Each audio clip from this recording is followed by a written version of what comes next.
6 small bodies lay motionless under the blazing Arizona sun, buzzards already circling overhead like death's own messengers. The oldest girl, maybe 14, clutched a rusted canteen that hadn't held water in 2 days. Her cracked lips moved in silent prayer, while the youngest, a boy no older than 4, had stopped crying hours ago, a silence more terrifying than any scream. Manuel Blackwood spotted the wreckage from half a mile away. The overturned wagon sat like a broken bone against the endless desert, its canvas top shredded by wind and time. She'd been tracking wild horses when the glint of metal caught her eye, but now her weathered hands gripped the reins tighter. In 15 years of living alone on the edge of nowhere, she'd learned that other people's problems had a way of becoming your own grave. But something about the scene pulled at her chest. Maybe it was how still everything looked. Or maybe it was the way the buzzards kept landing and taking off, as if even they weren't sure their meal was ready. She thought about turning her horse around, riding back to her ranch, where the only voices she heard were her own, and the wind through broken shutters. After losing her husband Samuel and their boy Jacob to an Apache raid 5 years back, she'd sworn off caring about anything with a heartbeat. Yet here she was, urging her horse forward through the scorching heat. The closer she got, the clearer the picture became. These weren't just any travelers. This was a family wagon, the kind that carried everything someone owned in the world, clothes scattered like tumbleweeds. A child's wooden toy half buried in sand, and worst of all, the shapes that hadn't moved since she first spotted them. The oldest girl's eyes snapped open as Manuela's shadow fell across her face. Those eyes held a mixture of hope and terror that made Manuela's stomach twist. The girl tried to speak, but only managed a hoarse whisper that sounded like pleas. Behind her, 5 other children lay in various states of consciousness, their small bodies already showing the brutal signs of desert exposure. Manuela climbed down from her horse, her boots hitting the sand with a soft thud. She'd seen death before, plenty of it, but something about these children made her chest feel like it was being crushed in a vice. The girl who'd opened her eyes was clearly the oldest, with sun-bleached hair and a face that had aged years in what couldn't have been more than days. She wore a torn blue dress that might have been pretty once, and her arm was wrapped protectively around a smaller child who couldn't have been more than 6. Water, that's what they needed first, but Manuela only had enough in her canteen for maybe 2 of them. In this heat, sharing it might save them all or kill them all. Her hand hovered over the canteen at her hip, while her mind raced through possibilities. Her ranch was 8 miles east, but these children couldn't make that journey in their condition. Leaving them here to fetch help meant risking that she'd return to find corpses, but as she looked at their faces, some peaceful in unconsciousness, others twisted with pain, she realized the choice had already been made, not by her mind, but by something deeper that she'd thought died with her own family. She uncapped her canteen and knelt beside the oldest girl, tilting the container toward those parched lips. The girl drank desperately, water running down her chin as her body remembered what it felt like to be alive. When she'd had enough, she grabbed Manuela's wrist with surprising strength and pointed to the smaller children. No words needed, Manuela understood. Save them first. But as Manuela moved to the next child, she heard something that made her blood freeze. Hoof beats in the distance, coming fast from the north. In this part of the territory, riders moving with that kind of urgency usually meant one of 2 things: outlaws running from the law, or something worse, hunting for easy prey. The riders emerged from the heat shimmer like demons from hell itself. 3 men on horseback, their faces hidden behind bandanas and their guns already drawn. Manuela's hand instinctively moved to the rifle on her horse, but she was caught in the worst possible position. Kneeling beside the children, completely exposed with nowhere to run, The lead rider pulled up 30 ft away, close enough for Manueva to see the cruel intelligence in his eyes above the dirty cloth covering his mouth. His horse snorted and stamped, sensing the tension that crackled between them like lightning before a storm. The other two spread out to flank her, a move that spoke of experience in situations like this. Manueva slowly stood, keeping her hands visible but ready.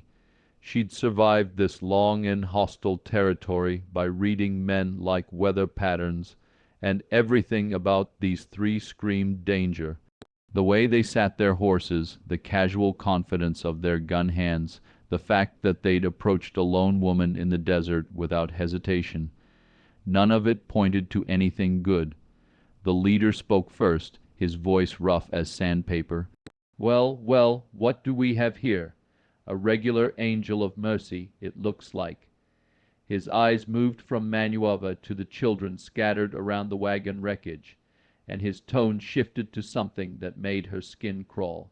"Mighty convenient, finding all these little ones out here with nobody to look after them." The oldest girl, the one who'd grabbed Manueva's wrist, struggled to sit up despite her weakness. Her eyes darted between the armed men and Manueva, intelligence burning bright despite her condition. She understood the danger, even in her state, and Manueva saw her inch closer to the smaller children, as if her 14-year-old body could somehow shield them from what was coming. Manueva kept her voice steady, though every instinct screamed at her to grab her rifle. "Just passing through and saw the wagon. These children need water and medical attention." She gestured toward her horse. "I've got supplies that might help." The second rider, a thin man with nervous eyes, laughed at something that wasn't funny. "Supplies," she says. "Jack, you think she's got the kind of supplies we're looking for?" His gaze lingered on the children in a way that made Manueva's blood boil, but she forced herself to stay calm. Anger would get them all killed. Jack, apparently the leader, urged his horse closer. "Funny thing about this territory, lady. Dangerous for folks traveling alone, especially with valuable cargo." His meaning was clear as desert air, and Manueva felt her jaw clenched despite her efforts to appear unthreatening. The third man, silent until now, finally spoke up. His voice carried a different quality. Educated, which somehow made him more frightening than the others. "The question is, what's a woman like you doing out here alone? This isn't exactly a place for Sunday rides." His horse stepped sideways, positioning him to cut off any escape route to the east. Manueva realized with growing dread that these men weren't random desperados. They moved with too much coordination, asked too many specific questions. Either they'd been watching her ranch, or they knew exactly who she was and what her presence here meant. The thought that they might have been following her, waiting for exactly this kind of opportunity, made her stomach turn. The oldest girl made a small sound, half cough, half plea, and tried to speak. "Please," she managed, the word barely audible, but carrying the weight of 6 lives hanging in the balance. Jack's attention shifted to her, and his eyes narrowed with the kind of focus that predators reserved for wounded prey. But as the standoff stretched tighter than a bowring, Manueva heard something else cutting through the desert silence. Another set of hoof-beat hats coming fast from a different direction. The question was whether salvation was riding toward them or if their nightmare was about to get even worse. The approaching rider wore the star of a territorial marshal, but instead of relief, Manueva felt her blood turn to ice water. Marshal Cade Brennan had a reputation that stretched from Tucson to Santa Fe, not for justice, but for the kind of law enforcement that came with a price tag. His presence here in the middle of nowhere wasn't coincidence. Jack and his men immediately shifted their positions, but they didn't holster their weapons. The fact that they weren't running told Manueva everything she needed to know about who was really in charge here. Brennan pulled up his sweating horse and surveyed the scene with the cold calculation of a man counting money. "Gentlemen," Brennan said, tipping his hat in mock courtesy. His voice carried the smooth confidence of someone who'd never met a situation he couldn't profit from. "And the lovely Mrs. Blackwood. Fancy meeting you out here in such interesting circumstances." The way he said her name made Manuel's skin crawl. Brennan knew exactly who she was, which meant he'd been planning this encounter. Her isolated ranch, her reputation for avoiding town and people, her tragic past that kept her vulnerable and alone. It all made perfect sense now. These children weren't just victims of circumstance. They were bait. The oldest girl's breathing had become shallow and rapid. Manueva could see her struggling to stay conscious, to keep watch over her siblings, even as her body began shutting down from dehydration and exposure. The sight of this 14-year-old fighting to protect children who couldn't protect themselves sent a familiar rage burning through Manueva's chest. The same fury she'd felt watching Apache warriors ride away from her burning home 5 years ago. Brennan dismounted with theatrical slowness, his spurs jingling in the desert silence. "You know, Mrs. Blackwood, there's been some concern about your well-being. Living alone out there, no family, no protection. Some folks think it might be time for you to consider a change of scenery." The pieces clicked together in Manueva's mind like bullets sliding into a chamber. Her ranch sat on prime water rights, the kind that big cattle operations would kill for. With her dead, the land would go to territorial auction, probably for a fraction of its worth. And who better to arrange such a convenient accident than a corrupt marshal and his hired guns? Especially, Brennan continued, walking closer to the children when there are innocent lives at stake. "These poor orphans need proper care, don't you think? A woman alone in the wilderness can't possibly provide the kind of protection they require." One of the smaller children, a boy maybe 7 years old, started to whimper softly. The sound seemed to trigger something in the oldest girl, who somehow found the strength to pull him closer despite her own condition. Her fierce protectiveness reminded Manueva so strongly of her own maternal instincts that it felt like a physical blow. Jack's nervous partner spoke up, his voice eager with anticipation. "Marshall's right. Lady Desert's no place for children. Lucky for them, we know some folks who specialize in taking care of orphans. Real profitable kind of care, if you catch my meaning." The implication hit Manueva like a sledgehammer. These weren't just land grabbers, they were traffickers. The children weren't witnesses to be eliminated, they were merchandise to be sold, and Manueva had walked straight into their trap. But as Brennan reached down toward the oldest girl, his intentions crystal clear. Something inside Manueva snapped with the finality of a breaking bone. Manueva's hand moved faster than desert lightning. Her Colt .45 cleared leather and spoke once, the gunshot echoing off distant canyon walls like thunder. Brennan's hat flew backward as the bullet parted his hair by less than an inch, close enough that he could feel the heat of its passage. The corrupt marshal froze, his hand still reaching toward the girl. Every man present understood the message. The next shot wouldn't be a warning. Manueva's reputation with a gun wasn't just frontier legend. She'd learned to shoot from Comanche raiders who taught her that hesitation meant death for everything you loved. "Touch one of these children," Manueva said, her voice carrying the quiet certainty of a loaded gun, "and I'll paint this desert with your brains." The barrel of her Colt never wavered, trained dead center on Brennan's forehead. Around them, the other 3 men shifted nervously, but none were foolish enough to draw on a woman who'd just demonstrated she could part a man's hair at 20 paces. Jack's educated companion spoke carefully, his cultured voice tight with controlled fear. "Mrs. Blackwood, you're making a serious mistake. Marshal Brennan represents territorial law. Threatening an officer is a hanging offense." Manueva's laugh held no humor whatsoever. Law, the only law I see here is four men planning to murder a woman and sell children like cattle. Her finger tightened fractionally on the trigger, and Brennan's face went pale beneath his sun-weathered skin. Question is, which one of you wants to die first, testing my resolve. The oldest girl used the distraction to drag herself closer to the smaller children, positioning her body between them and the men. Despite her weakness, her eyes burned with fierce determination that reminded Manuova of her own mother, a woman who defended their homestead against raiders with nothing but a shotgun and pure stubborn will. But Manuova knew she couldn't maintain this standoff indefinitely. 4 against 1, even with surprise on her side, wasn't sustainable.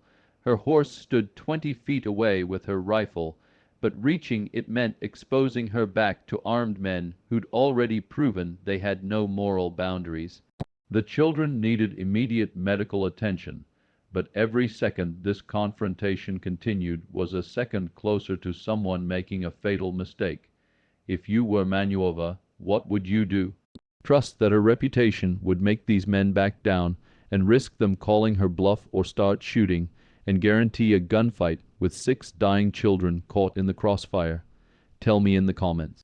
I need to know which side you'd choose, because what Manuova decided next would determine whether she'd become their savior or their executioner. Brennan slowly raised his hands, but his eyes held the calculating look of a man buying time rather than surrendering. Easy now, Mrs. Blackwood. No need for bloodshed. Maybe we can work out some kind of arrangement beneficial to everyone involved. The thin rider with nervous eyes started edging his horse sideways, trying to get an angle on Manuova without her noticing.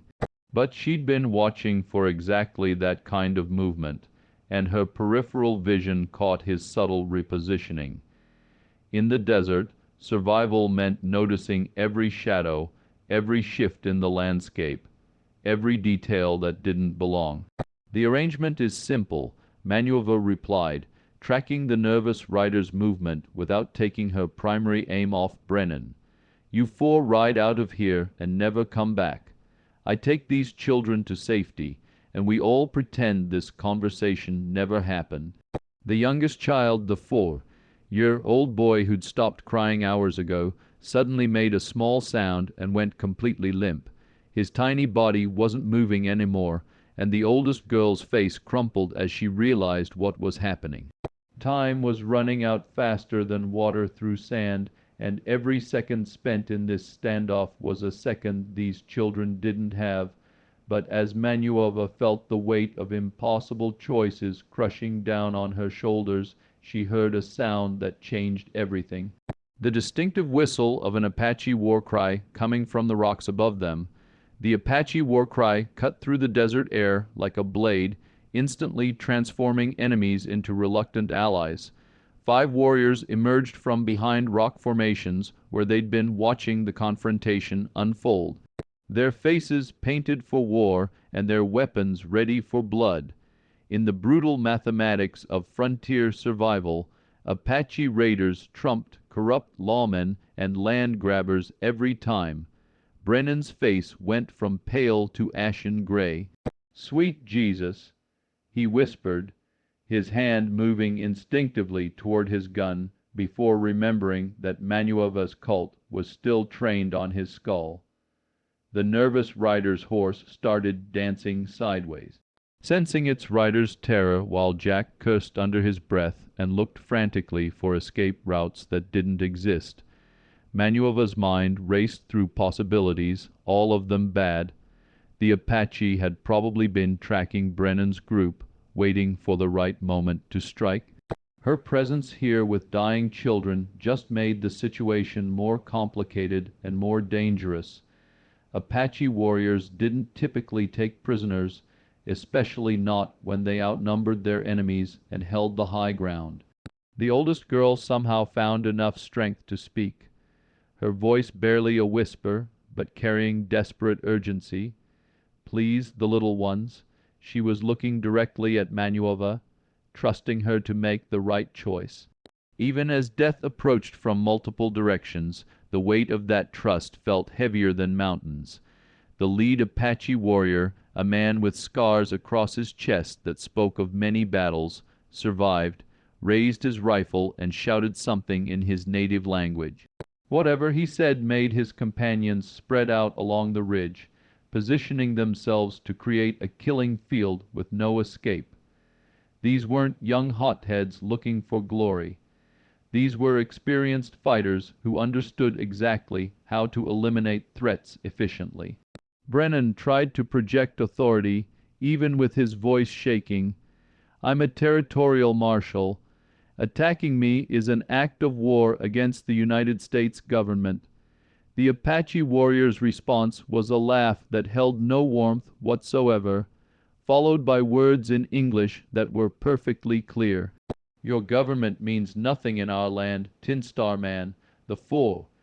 Your old boy who'd gone limp suddenly gasped and started breathing again, but his tiny chest moved in irregular rhythms that suggested his body was fighting a losing battle. The oldest girl pressed her ear to his chest, tears streaming down her sunburned cheeks as she listened to his heart struggle to keep beating. Manuva realized with crystal clarity that traditional options were gone. Running meant abandoning the children to certain death. Fighting meant a five-way gun battle with kids caught in the crossfire. Surrendering meant trusting Apache warriors who had every reason to hate white settlers, especially considering what had happened to her own family 5 years ago. But as she watched the oldest girl desperately trying to keep her little brother alive, something clicked in Manuva's memory: the lead Apache warrior's scars, the way he held his rifle, even his laugh. She'd seen him before, not in battle, but in a moment of unexpected mercy that had saved her life when her husband and son were killed. If you're loving this story so far, hit that subscribe button, because what happens next will blow your mind. The warrior's eyes met hers across the deadly distance, and she saw the exact moment when recognition dawned in his dark gaze. The Apache warrior's name was Nalish, and 5 years ago he'd been the one to pull her from the burning wreckage of her home, while his war party finished destroying everything she'd loved. But instead of killing her, he'd whispered something in Apache that she'd never understood, touched the silver locket around her neck that held her son's picture, and simply walked away. Now he stood 40 feet above them on the rocky ridge, his weathered face showing the same strange mix of recognition and calculation that had saved her life once before. The other warriors looked to him for orders, their rifles trained on the group below like vultures waiting for a signal to feast. Nalish called out in accented English, his voice carrying across the desert with undeniable authority. "Woman with dead son's memory." He gestured toward the locket that still hung around Manuva's neck, catching sunlight like a signal mirror. "You should not be here with Tin Star men who steal children." Brennan tried to interject, his voice cracking with desperation. "These children are under territorial protection. I'm bringing them to proper authorities." But Nalnish's contemptuous snort suggested he understood exactly what kind of protection a corrupt marshal offered innocent kids. The oldest girl suddenly spoke up, her voice weak but determined. "My name is Emma. These are my brothers and sisters. Our parents died 3 days ago when our wagon broke down." She gestured toward the wreckage behind them. "This lady, she's the first person who tried to help us." Something in Emma's tone. The fierce protectiveness despite her own condition seemed to resonate with Nalish. Apache culture valued courage above almost everything else, and this 14-year-old girl was showing more bravery than the 4 armed men who'd been planning to exploit her family's tragedy. Jack's educated companion made a fatal mistake by slowly reaching for his gun, apparently thinking the Apache attention was focused elsewhere. Nalnish's rifle swung toward him with fluid precision, and his voice dropped to a whisper that somehow carried more menace than any shout. "Move that hand 1 more inch, book reader, and vultures will feast on your eyes tonight." The man's hand froze halfway to his holster, sweat beading on his forehead. Despite the fact that the sun was beginning its descent toward the western horizon, Time was running out in more ways than one. These children needed medical attention that none of them could provide in the middle of hostile territory. Manuova made a decision that went against every survival instinct she'd developed over 15 years of frontier living. She slowly holstered her Colt and raised both hands, addressing Nalish directly. "These children will die without help. I have medical supplies at my ranch 8 mi east. Let me take them there." Nish studied her face for a long moment, his dark eyes seeming to look straight through her soul. When he finally spoke, his words carried the weight of ancient wisdom mixed with hard-earned pragmatism. "White woman who lost everything speaks truth. But Tinstar men follow you. Bring soldiers, bring more death to our land." The youngest child, the little boy who'd stopped breathing, suddenly convulsed and went completely still. Emma's scream of anguish cut through every other sound, raw and primal and utterly heartbreaking. She pressed her face against his tiny chest, listening desperately for any sign of life. But Manuova could see from 20 FT away that they'd lost him. The silence that followed Emma's grief was broken by Nalish's voice, now carrying a tone that suggested he'd reached some kind of internal decision. "One child is already walking the spirit trail. Others will follow unless," he paused, looking directly at Brennan and his men, "unless those who would harm children are prevented from following." Manuova understood the implicit offer, and it made her stomach turn even as she recognized its brutal logic. Manuova's voice cut through the desert air before Nalnish could give his warriors the signal to kill. No, the single word carried absolute finality, stopping everyone mid-breath. "These men live, but they leave, now forever." Brennan's face showed pure confusion. He'd expected either rescue or death, not mercy from the woman he'd planned to murder. Jack looked between his marshal and the Apache warriors, calculating odds that didn't favor survival either way. The nervous rider had gone completely pale, while the educated gunman kept his hands carefully visible and motionless. Nalnish tilted his head, genuinely puzzled by her decision. In Apache culture, enemies who threatened children deserved no mercy whatsoever. White women speak strangely. These men would have sold young ones like horses. They planned your death for land and water.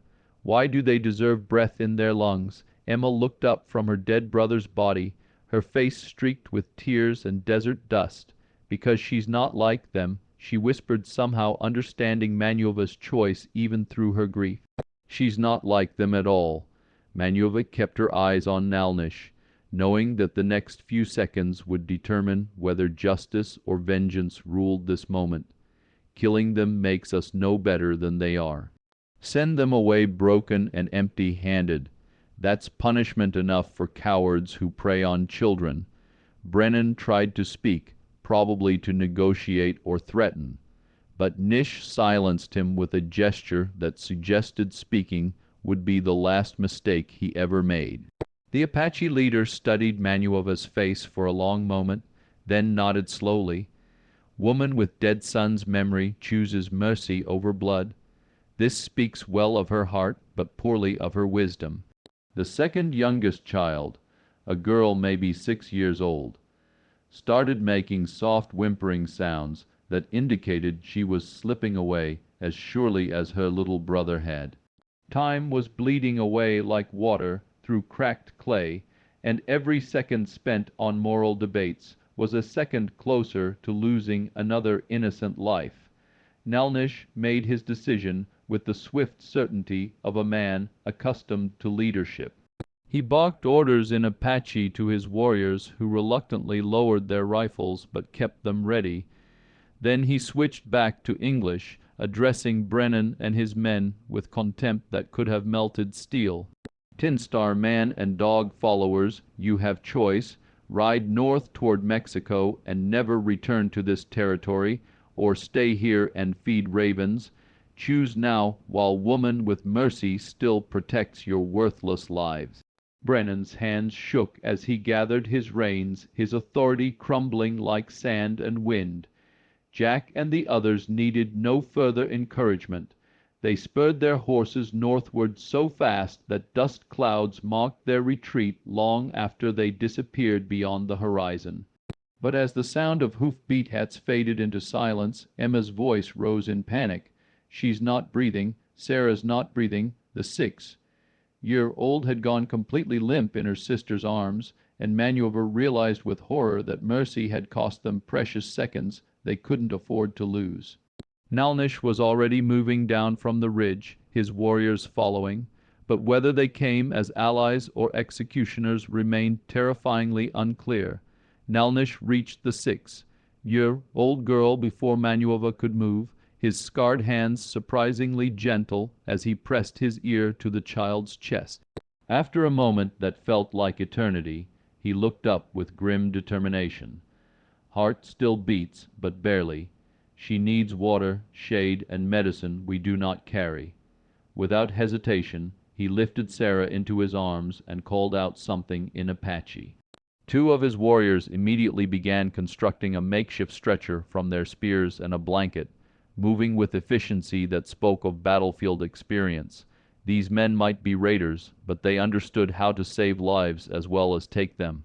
Manuova knelt beside Emma, checking the remaining children while her mind raced through logistics. "My ranch has everything we need, medical supplies, food, water, proper beds, but it's 8 miles through desert that'll kill them in their condition." Nalnish studied the horizon, then made a decision that surprised everyone present. "Apache horses are strong. Warriors will carry children. You lead us to healing place." He looked directly into Manuova's eyes, and she saw something there that transcended the hatred between their peoples. Children's lives matter more than old wars. The next hour blurred together in controlled chaos. Nish's warriors worked with startling gentleness, lifting each child onto horses and positioning them for maximum comfort during the brutal ride ahead. Emma, despite her own weakness, insisted on staying conscious to watch over her siblings, her 14-year-old face showing a maturity that no child should ever need. Manuova led the strange procession across terrain that could kill the unwary, her horse picking its way between rocks and cactus while behind her, Apache warriors carried dying children with the care of protective fathers. The irony wasn't lost on her. 5 years ago, Apache raiders had destroyed her family. Today, Apache warriors were helping her save one.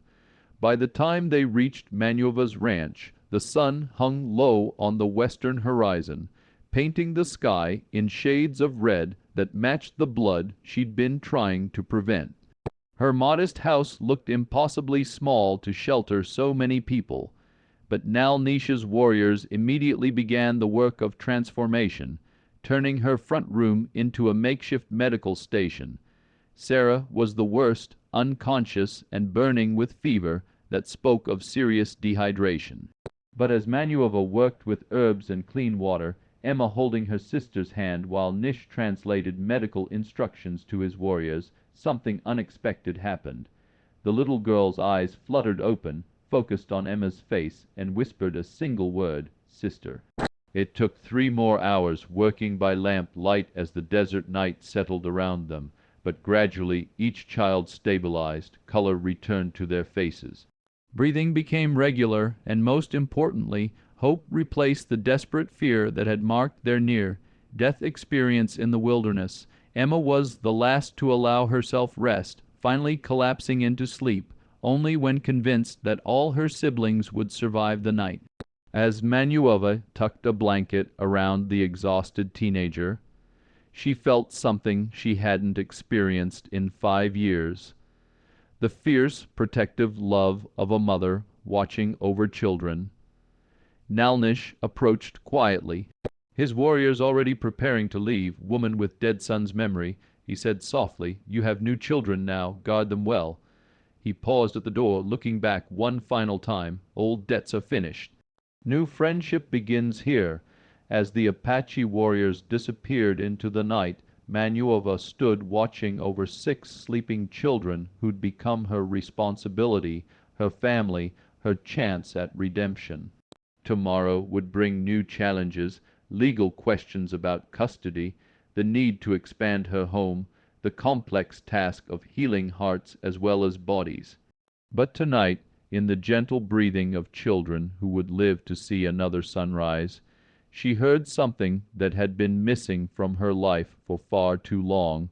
She heard hope. If you enjoyed this incredible story of survival and redemption, make sure to subscribe to our channel for more amazing tales from the Old West. Now, click on the video on the screen to hear a story even better than this one with a twist so powerful you won't forget it anytime soon.